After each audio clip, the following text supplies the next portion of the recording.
The first thing Ethan Cole heard was her voice cutting through the station noise like a clean line through glass. "Human. I challenge you to bond." He stopped so fast his tool bag bumped against his knee, and for half a second he honestly thought he had misheard her.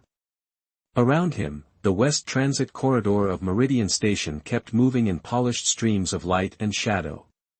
Freight carts hummed past on magnetic rails. A bilingual safety chime pulsed overhead. Somewhere behind him, a coffee grinder shrieked inside the kiosk on Deck 6.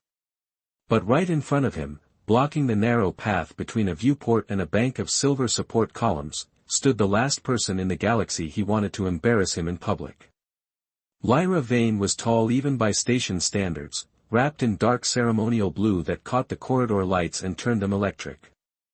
The edges of her uniform looked too precise to be stitched by hand, too elegant to belong anywhere near a place that smelled faintly of machine oil and overheated wiring. Her skin held that cool blue tone Ethan had only ever seen on veiled delegates, and her eyes, bright and steady, stayed locked on him with a level of focus that made the rest of the corridor feel suddenly very far away.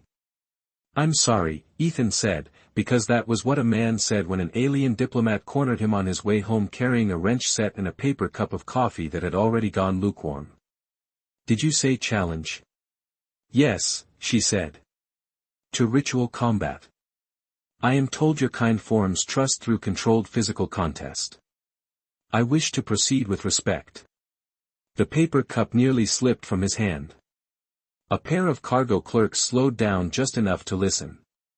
Someone near the kiosk laughed once, then tried to hide it with a cough.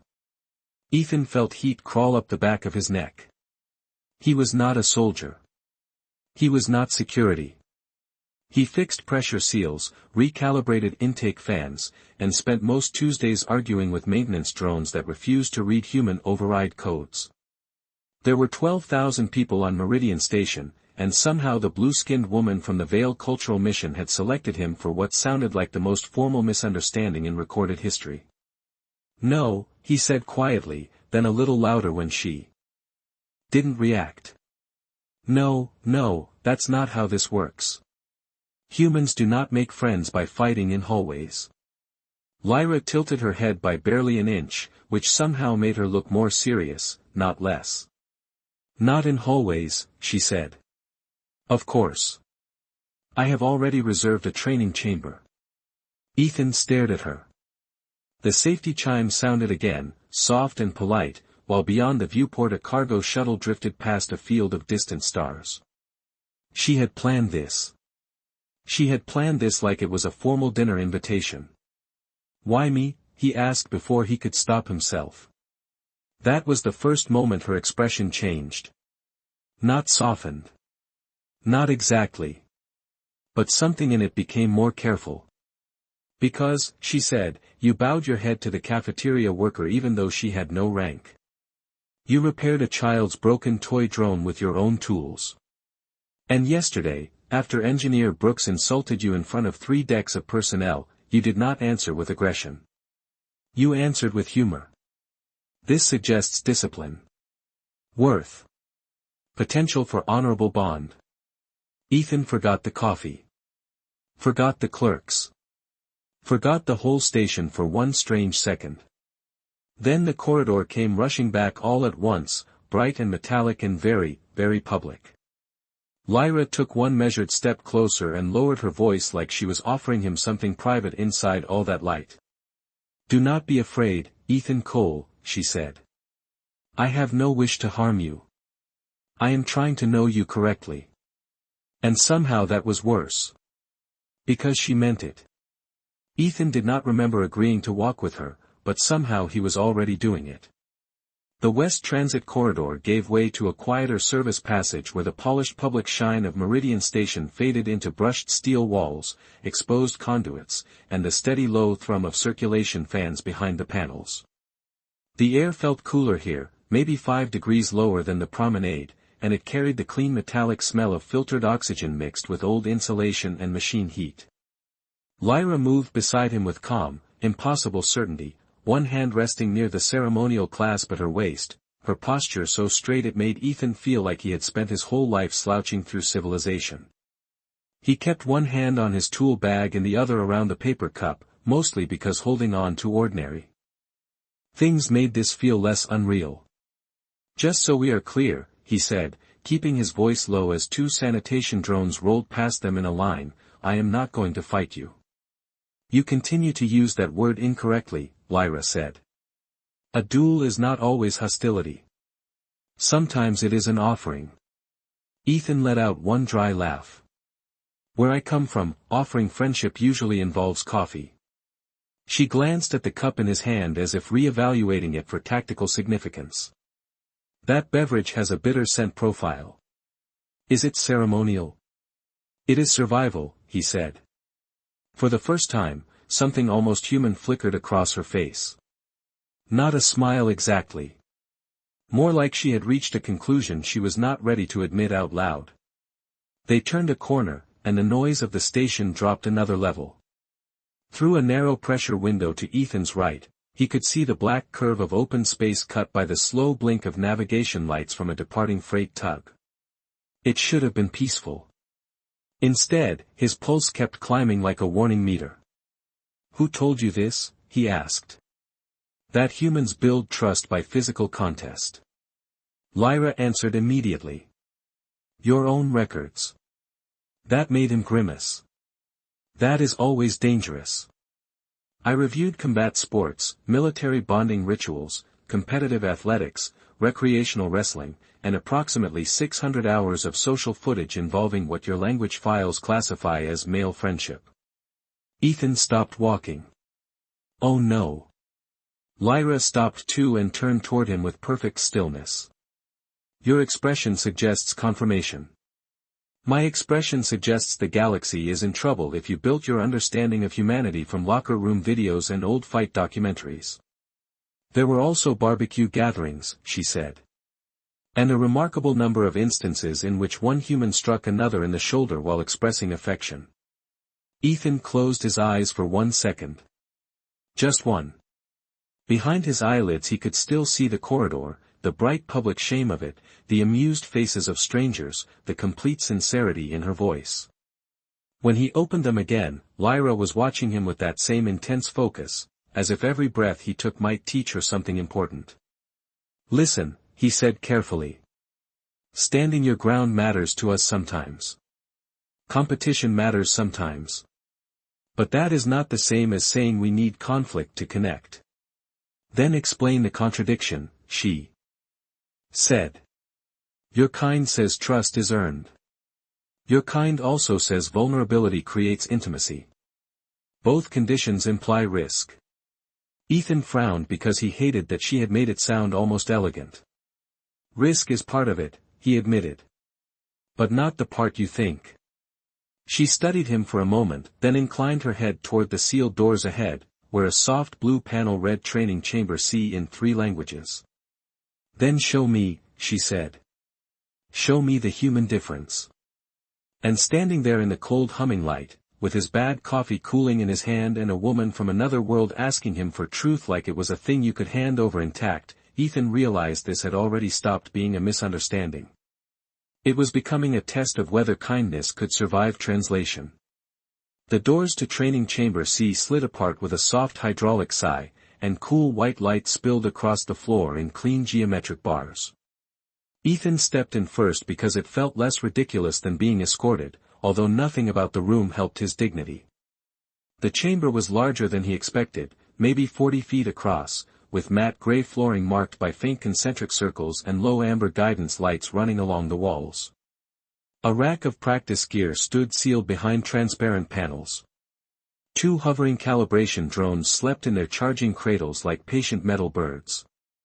The air smelled sterile, dry, and faintly electric, the way every controlled environment on Meridian Station smelled when it had not decided yet whether it belonged to science or security.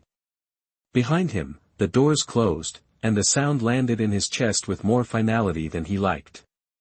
Lyra entered without hesitation. Under the flat training lights, the blue of her skin looked softer and stranger at the same time, less ceremonial than it had in the corridor, more real. She touched a wall panel, and the chamber responded in a low chime. A privacy field shimmered to life across the glass observation strip near the ceiling, turning it opaque. Ethan noticed that immediately. "That is not comforting," he said. "It is respectful," Lyra answered. "I understood that your people dislike public humiliation." Ethan looked at her for a beat. "That is probably the most accurate thing you have said all evening." Something near amusement moved across her face and vanished before he could be sure. It had been there. She crossed to the center circle with the quiet confidence of someone who had spent her life being trained for rooms exactly like this. Ethan stayed near the entrance, still holding the paper cup because at this point the coffee had become emotional support. "Before whatever this is begins," he said, "I want the record to show I came here to explain, not participate." "Explanation is participation," Lyra said. "To reveal the self is to enter the contest." "That sounds wise," Ethan muttered. "And exhausting." He set the coffee down on a maintenance ledge and let his tool bag slide from his shoulder. The familiar weight leaving his body should have made him feel lighter. It did not. Lyra unfastened the long ceremonial clasp at her waist and placed it carefully on a nearby bench. No dramatic gesture. No threat.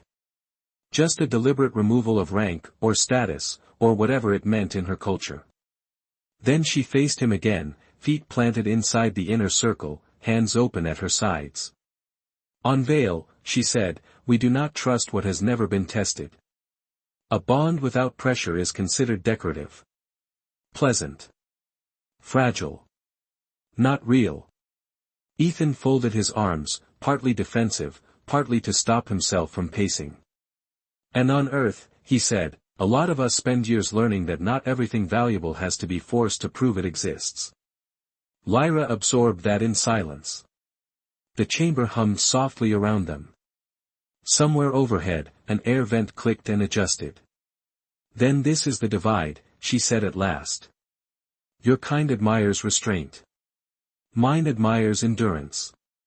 "Those are not opposites," Ethan said. "Not always." Her eyes narrowed just slightly, not in anger but concentration. "Then why do your entertainment systems glorify competition? Why do your children race? Why do your adults test strength, speed, accuracy, dominance?" Ethan actually smiled at that, tired and crooked and more honest than he wanted to be. "Because humans are messy," he said. "We compete for fun. We compete out of insecurity. We compete because we are bored. Sometimes we compete because it is easier than being vulnerable." That word seemed to land somewhere deep in her. She repeated it more quietly. "Vulnerable." "Yes," Ethan said. "The thing your research files probably skipped because it does not look impressive in highlight reels."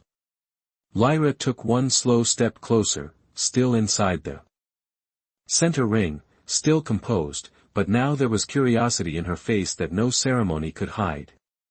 "Then perhaps," she said, "your species does not bond through combat alone. Perhaps it bonds through witnessing what the other is afraid to lose." Ethan felt the room go still around that sentence.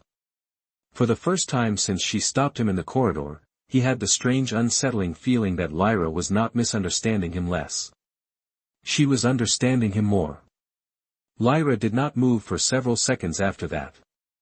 The chamber lights held steady above them, pale and clinical, turning every edge sharp, every silence visible. Ethan could hear the filtration system breathing through the vents and the faint electric hum from the inactive drones along the wall. In a place built for controlled motion, stillness somehow felt more dangerous. He shifted his weight and rubbed his thumb against the side seam of his work pants, an old habit from long maintenance shifts when he needed to think faster than he felt. "All right," he said at last. "Let us try this another way. No contest. No ceremony. Just a question." Lyra gave one measured nod. "Proceed." Ethan exhaled slowly. "When you said you wanted to know me correctly, what did you actually mean?" She looked at him as if the answer should have been obvious, but when she spoke her voice had lost some of its formal edge. Unveil, to know someone correctly means you have seen what remains when posture fails. Rank can be performed. Politeness can be performed. Even kindness can be performed. But under strain, the self becomes visible. Ethan let that sit for a second. It was not cruel. That was what unsettled him. It was sincere. It was almost beautiful in a way he wished he could dismiss. That makes sense, he said. It just does not work the same way for us. Lyra tilted her head. Because humans conceal themselves. Because humans are complicated, Ethan said. Pressure does not always reveal truth. Sometimes it reveals fear. Sometimes it reveals old scars. Sometimes it just reveals who had the worst week. A faint crease appeared between her eyes. He had started to recognize that expression. It meant she was rearranging assumptions in real time. Then how does one know a human correctly, she asked. Ethan glanced toward the bench where he had left his coffee. The cup was still there, plain white, growing colder by the minute. He walked over, picked it up, and brought it back with him. This, he said, holding it up. Lyra looked at the cup as though it might suddenly explain the species. A stimulant, she said carefully. Yes, but also a language.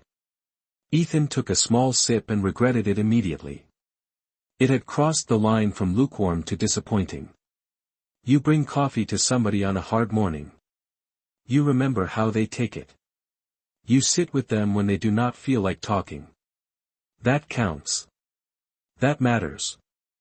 Lyra watched his face instead of the cup now, as if the real translation was happening in the space between his words. That appears inefficient, she said. Ethan laughed under his breath. It is deeply inefficient. So is caring about people. To his surprise, that did not push her away. It drew her closer by half a step.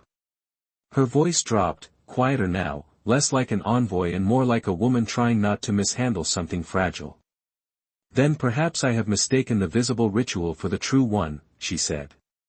Your people display challenge, but value constancy. Ethan lowered the cup. Now you are getting somewhere. Lyra turned slowly, taking in the chamber, the rings on the floor, the sealed practice rack, the blank walls designed for demonstration and measurement.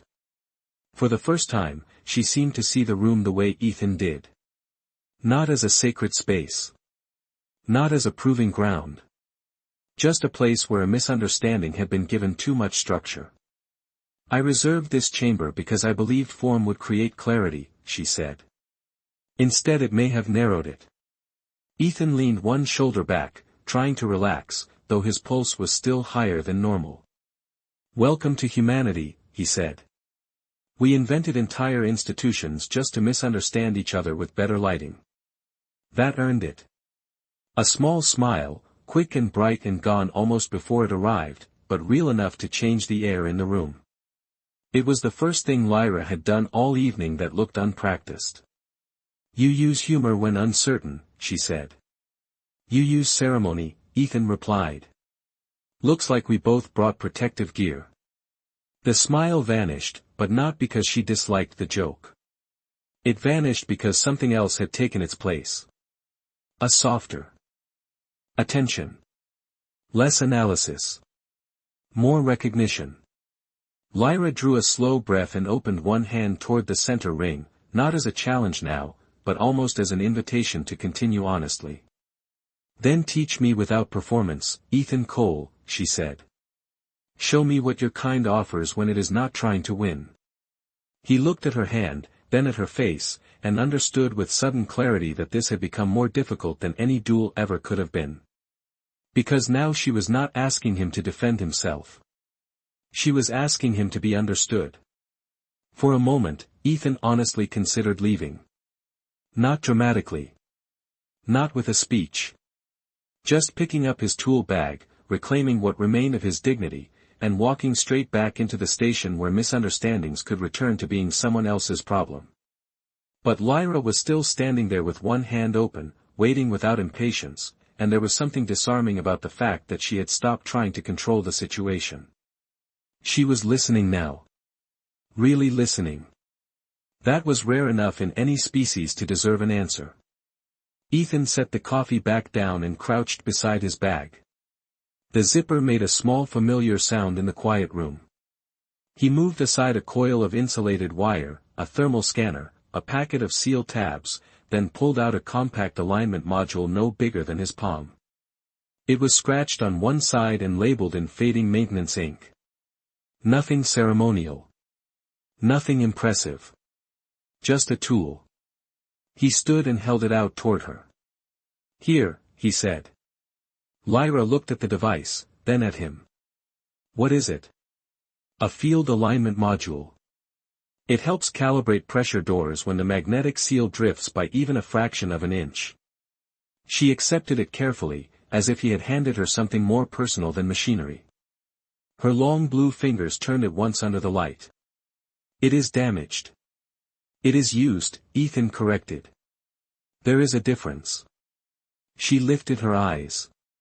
"And this is your demonstration?" "Part of it." Ethan stepped toward the nearest wall panel and tapped it awake. The screen lit his face in cool white and displayed the chamber schematic, environmental controls, and a training preset menu Lyra had apparently loaded earlier. He ignored that for the moment and opened a maintenance subroutine instead. Human bonding is not always about saying the right thing, he said. A lot of the time it is about small trust. Boring trust. The kind nobody puts in movies. Lyra came closer, alignment module still in her hand. He could feel her attention like warmth at his shoulder. "Define boring trust," she said. Ethan pointed to the panel. "You hold the tool when I ask. You tell me if the number changes. You do not pretend to understand when you do not. You stay long enough to help finish something that matters to somebody else even if it is not important to you." Lyra studied the panel, then the tool, then him. "That is all." "That is a lot," Ethan said. He entered a command string, and one of the chamber's side emitters clicked softly behind a vented grate. People think trust has to be dramatic because dramatic things are easier to remember. But usually it is just consistency. Showing up. Paying attention. Not dropping what someone put in your hands. He said the last part lightly, but her grip on the module changed at once, becoming more careful. Ethan tried not to smile. "Watch the indicator," he said. "Tell me if it moves past point 3. Point 3 what?" "Millimeters." She looked almost offended by the precision. "That is your threshold for error. On a station holding atmosphere in the middle of space, yes." A soft tone sounded from the main system. Then another. Ethan frowned and leaned closer to the screen. "That is strange." The training preset Lyra had loaded earlier had not stayed dormant. It had linked itself to chamber occupancy and was now cycling up in the background, line by line, as if their simple calibration exercise counted as formal engagement. Gravity modulation armed. Motion tracking enabled. Reactive floor mapping online. Lyra saw the change at the same moment he did. Her posture shifted instantly, not aggressive, not threatening, but trained. "Ready." "Ethan Cole," she said, voice lower now, "I believe your chamber is interpreting your lesson as a contest." He stared at the screen, then at the amber lights brightening around the floor rings. "That," he said, very quietly, "is exactly the kind of sentence I was hoping not to hear tonight." The room answered with a clean mechanical chime, and beneath their feet the floor gave the slightest impossible feeling of preparing to move. The chamber changed its mind. About them in stages. First the amber floor lights brightened into narrow rings that glowed beneath their shoes like measured warning halos. Then the inactive drones along the wall woke with a soft synchronized click and lifted 2 inches from their cradles, not attacking, not even aiming, just watching. Ethan felt the hairs on his arms rise anyway. The room was no longer neutral. It was evaluating them. "Do not move too quickly," he said, eyes fixed on the wall panel as lines of system text scrolled past faster than he liked. I am trying to tell it we are not doing whatever it thinks we are doing. Lyra stood perfectly still at his side, the alignment module resting in her open palm, the glow from the panel reflecting in her eyes. Your machines are unusually confident, she said. That is because they are programmed by people who hate ambiguity. Ethan tapped through 3 menus, found the training authorization tree, and felt his stomach sink. The chamber had flagged Lyra's original reservation as a formal intercultural engagement exercise, then folded his maintenance override into it as a live adaptive variable. Somewhere in the station database, those 2 inputs apparently translated to supervised contest conditions. That cannot be right, he muttered. I did not authorize motion tracking. A clean tone answered him from the ceiling. Across the room, one section of flooring shifted by maybe half an inch, smooth enough to be elegant, unsettling enough to make Ethan step back on instinct. Lyra noticed the movement and lowered her voice. The room is creating dynamic terrain. I know what it is doing, Ethan said. I just do not appreciate the enthusiasm. He reached for the emergency pause on the panel, but the command blinked amber and returned an access delay he had never seen before. Safety lockout pending occupant assessment. Ethan stared at it. Occupant assessment, he repeated. That is new. Can it harm us? Lyra asked.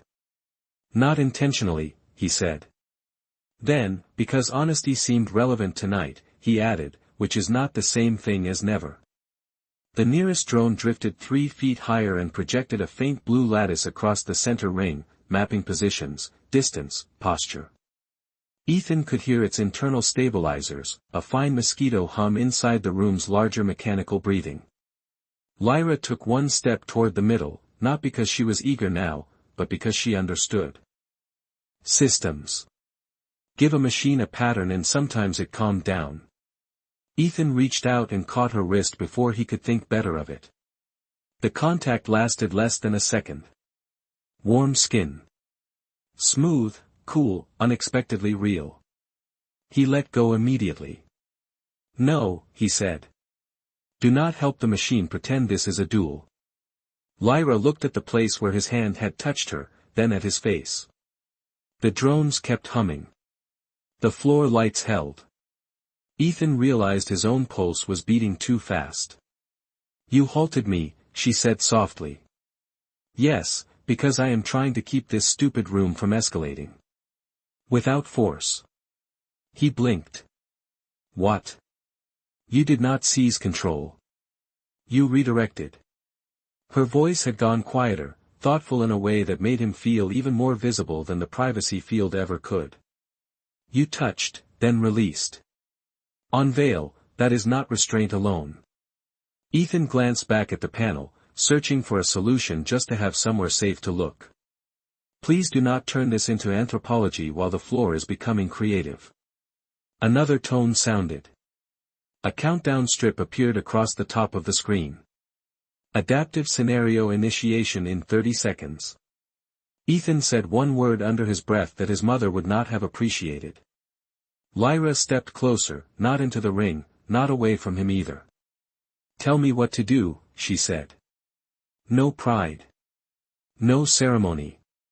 Just trust placed in his hands so directly it almost made him forget the clock. Ethan swallowed, thinking fast. All right. If the chamber wants a contest, we give it the one thing it cannot classify correctly. Which is? He looked at her, at the alignment module she still had not dropped, at the impossible seriousness in her expression, and something almost like laughter touched the edge of his panic. Cooperation, he said. Let us see if human confusion can beat station engineering. The countdown at the top of the wall panel slid from 30 to 28 in silent red digits, and the whole chamber seemed to lean into its own intelligence. Ethan could feel it in the floor through the soles of his boots, a low mechanical readiness, like a machine drawing breath before deciding what kind of story it was inside. He forced himself to think like a maintenance tech instead of a cornered idiot. Systems liked inputs. Systems liked categories. Systems like patterns clean enough to reward and conflicts clear enough to score. So the fastest way out was to become something the chamber did not know how to judge. "Stay beside me," he said. "Not across from me. Beside."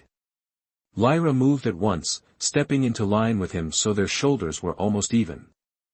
The blue lattice projected by the drone adjusted, paused, and recalculated. Ethan saw the hesitation on the display and felt a flicker of hope. "Good," he said. "Now when I ask for the module, hand it to me." Slowly. "You believe cooperation will confuse the assessment model," Lyra said. "I know station software," Ethan answered. "It was built by committees. Confusing it is the one thing humans are naturally gifted at." That earned a tiny breath from her that might have been the beginning of a laugh. The sound was soft, brief, and so unexpected in that room that Ethan almost lost his place. He held out his hand. Lyra placed the alignment module into it carefully, their fingers brushing again for a fraction of a second. No ceremony.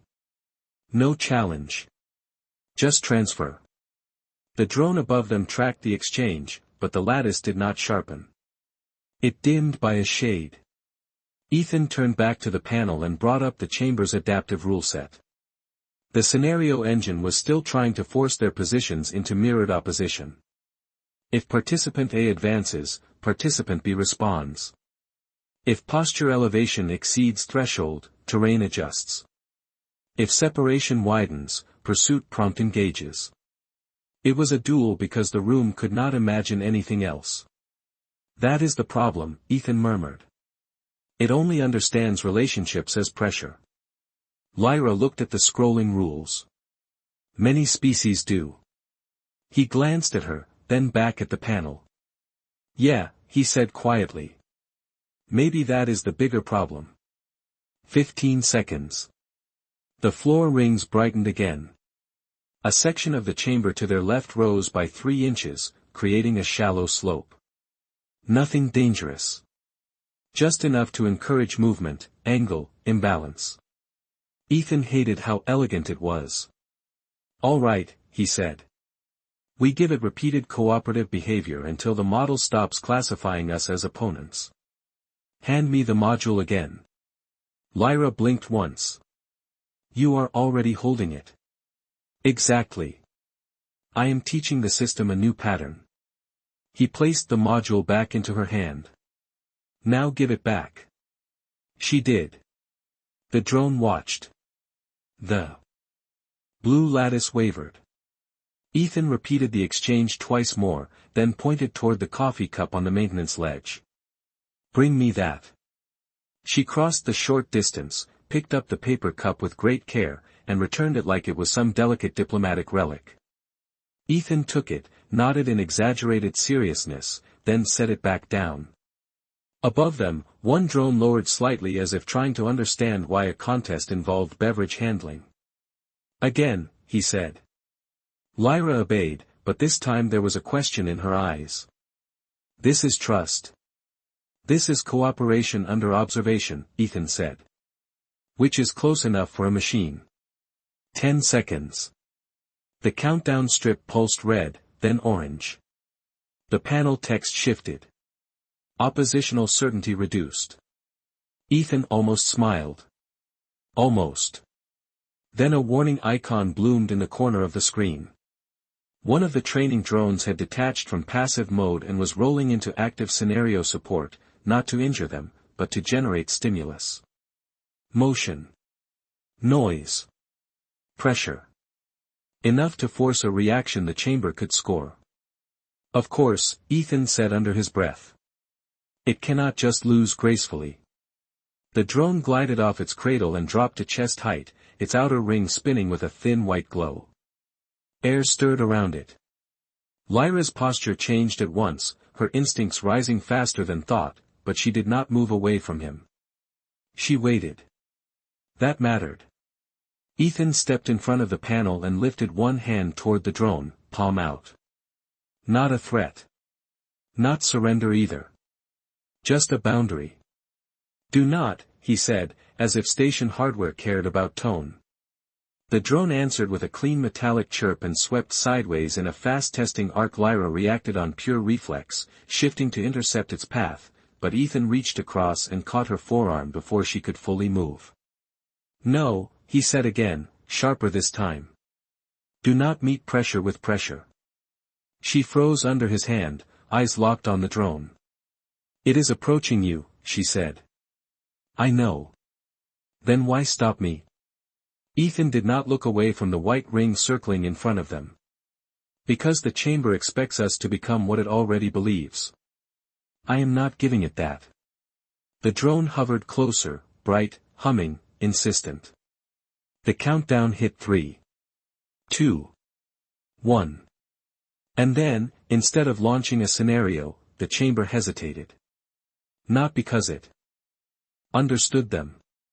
Because for the first time, it did not. The chamber stayed uncertain for one long breath, and in that breath the entire room changed shape without moving an inch. The drone still hovered in front of them, white ring turning in a thin halo of light, but the urgency had drained out of it. The floor lights dimmed from alert amber to a softer gold. On the wall panel, the scenario engine kept rewriting itself in small rapid lines, unable to settle on a category that made sense. Ethan let out the breath he had been holding so long it almost hurt. His hand was still around Lyra's forearm. He realized it when she looked down at it, not startled, not offended, just aware. He released her at once. "Sorry," he said quietly. "No," she answered, her voice even softer. "Do not apologize for choosing restraint twice." Ethan glanced at her, then away, because something in the way she said it made the room feel strangely smaller. The drone emitted one last chirp and drifted back by a foot, no longer pressing forward. Above the panel, the red scenario strip faded to pale blue. Oppositional model unresolved. Cooperative behavior sustained. Manual review recommended. Ethan stared at the words and laughed once under his breath, tired and incredulous. "Manual review," he said. "That is station language for the machine admitting it has no idea what we are doing." Lyra turned toward the wall display, and for the first time since he had met her, Ethan saw no certainty in her expression at all. Only thought. Real thought. Deep enough to unsettle her. "On Veil," she said slowly, "if two people enter a chamber such as this, one emerges proven. Perhaps both. But always by comparison. Always by contrast." Her eyes moved from the screen to the coffee cup on the ledge, then to the alignment module still resting on the bench, then finally to Ethan. "You defeated the contest by refusing its premise." Ethan leaned back against the panel, the cold metal steady through his shirt. "I did not defeat anything. I just know machines. They like clean stories. Winner. Loser. Advance. Retreat. They do not know what to do with people choosing each other over the game." Lyra absorbed that in silence. The room hummed around them with a calmer frequency now, as though the chamber itself had lowered its voice. Outside the privacy field, somewhere beyond the sealed walls, Meridian Station kept on living its enormous indifferent life. Freight moved. Shift bells rang. Coffee got burned in little kiosks on crowded decks. But in here, time had thinned into something more fragile. Lyra stepped toward the center ring and then stopped, looking down at the glowing circles beneath her feet. "I believed strength revealed truth," she said. "Pressure. Endurance. Will. That is how my people read worth." She lifted her gaze to his again. "But you were under pressure from the first moment I approached you, and still you chose not to humiliate me. Not in the corridor. Not here. Even when the chamber gave you reason." Ethan frowned slightly. "Humiliating you was never on the table. For you, perhaps." There was no bitterness in her voice. Only honesty. For many species, misunderstanding is weakness once exposed. A thing to exploit. Ethan looked at her for a long second, at the quiet dignity in the way she held herself even now, and understood something he had missed. She had not only come here to know him correctly. She had risked being known incorrectly herself. "Well," he said, "humans have a lot of flaws, but most of us learn one important thing eventually." Lyra waited.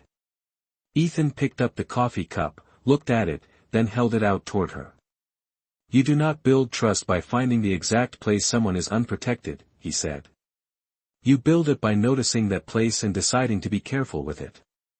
Lyra looked at the cup in his hand as if it were suddenly much heavier than paper and cooling liquid had any right to be. Then she took it from him with both hands, careful in a way that had nothing to do with heat. Her eyes lifted to his, and something in them had changed. Not softened. Not weakened. Clarified. "Then I was wrong," she said. "Humans do not bond through combat." Ethan gave her a tired half-smile. "Sometimes we do stupid stuff to impress each other, sure. But that is not the same thing." A small answering smile touched her mouth, real and unguarded this time. "No," she said. "It is not." She looked down at the cup again, then back at him, and when she spoke her voice had lost the last of its ceremony. "You bond through witness. Through restraint. Through the refusal to turn another person into a test." Ethan did not answer right away because hearing a truth come back to you in someone else's voice could make it sound larger than you ever meant it to be. Around them, the chamber lights dimmed another degree. The drones returned fully to their cradles. The rings on the floor went dark one by one. And in the soft mechanical hush that followed, Lyra Vane stood in the middle of the room she had reserved for a duel, holding a lukewarm cup of human coffee like it was the first correct thing she had touched all night. When the chamber doors finally opened again, the sound was almost gentle. No alarms. No warning lights. Just the soft mechanical release of a room surrendering its opinion. Ethan picked up his tool bag with one hand and reached automatically for the coffee cup with the other before remembering that it was no longer his. Lyra still held it with both hands, steady and thoughtful, as if the paper had become a kind of translation device neither of them had expected. The corridor outside looked exactly the same as before. Silver wall panels. Traffic lights moving in quiet pulses overhead. Distant foot traffic. The smell of roasted beans drifting down from the kiosk at the West Promenade. But something about stepping back into ordinary station life felt stranger than entering the chamber had.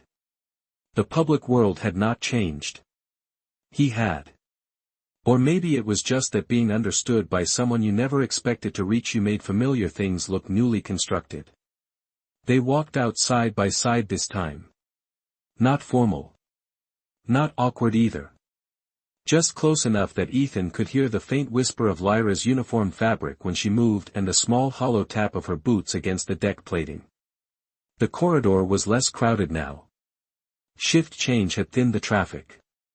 Through the long viewport wall, the stars stretched in cold patient silence beyond the station glass, and a transport vessel burned a slow white line as it turned toward the outer docks. Ethan glanced at it, then at the reflection beside him. Blue skin. Bright eyes. The paper cup in her hands. It would have been absurd an hour ago. Now it felt oddly right. "There is something I must." "Correct," Lyra said. Her voice had returned to its natural calm, but the ceremony was gone from it now, replaced by something quieter and more exact. Ethan adjusted the strap on his shoulder. "That sounds serious." "It is." She stopped near the viewport, and he stopped with her. The stars behind her made the edges of her profile look almost unreal, like light had decided to take her shape just for a while. "I challenged you because I believed honor required pressure," she said. "I now think honor may require interpretation. Which is more difficult?" Ethan let out a small breath through his nose. "That is the most human thing I have heard you say tonight." A hint of a smile touched her mouth. "Then I am improving." She lowered her gaze to the cup, then looked back up at him. "I also understand now that I did not ask the correct question." Ethan leaned one shoulder against the wall beside the glass. What was the correct question? Lyra held the cup out toward him. Not giving it back. Offering it forward, like a person extending a bridge she had finally learned how to build. Not how humans bond, she said. How you do. Ethan looked at the cup, then at her hand, then at her face. That landed deeper than he expected. Because species were easy. Culture was easy. People were not. People were specific.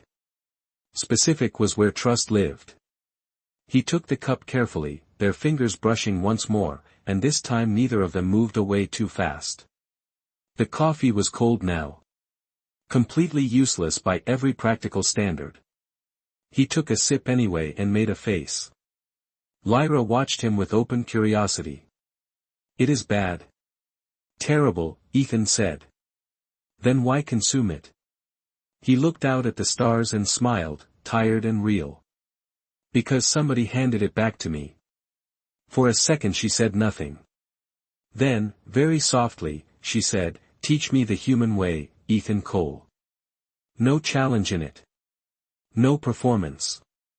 Just a request, honest enough to carry its own weight. Ethan pushed off the wall and nodded toward the kiosk down the corridor where fresh coffee still waited under warm yellow lights. "All right," he said. Lesson 1. Nobody starts with the cold cup on purpose. They began walking again, not toward a training chamber or a ritual or anything that needed a witness. Just toward a small station counter, 2 hot drinks, and a conversation neither of them would know how to score. Outside the glass, stars burned in the black with all the distance in the universe. Inside, under the low lights of Meridian Station, the space between a human man and an alien woman had narrowed to something simple enough to carry without